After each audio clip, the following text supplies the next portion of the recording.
लसूणी मेथी, शेंगदाणा, फुटाणा डाळ व तीळ भाजून घेणे, छान खरपूस असे भाजून घेणे व वाटण करणे, थोडे थोडे पाणी टाकणे. ही भाजी तयार करण्यासाठी खालील सामग्री. कृती: प्रथम आपण यामध्ये तेल, जिरे, लसूण छान परतून घेणे.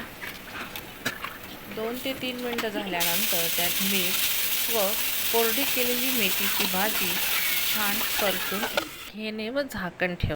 खालील सामग्री त्याप्रमाणे. तसेच आपण कृतीकडे वळूया. कृती अशी आहे. आता कढईमध्ये तेल टाकून त्यात जिरे, मोहरी, कापलेला लसूण व एक सुकी लाल मिरची, तसंच एक मोठा कांदा, टमॅटो, लाल मिरची, हळद, धना पावडर, गोडा मसाला व गरम मसाला टाकून घेणे. त्यानंतर वाटण टाकून ते छान 2 ते 3 मिनिटं परतणे व झाकण ठेवणे. थोडंसं पाणी टाकून त्याच्यामध्ये छान परतून घेणे. तसेच तयार केलेली मेथीची भाजी त्यात टाकून छान परतून घेणे. 2 ते 3 मिनिटं हलवून झाल्यानंतर त्यानंतर झाकण ठेवणे. लसूणी मेथी खाण्यासाठी तयार. भात, चपाती किंवा रोटी याबरोबर तुम्ही सर्व करू शकता.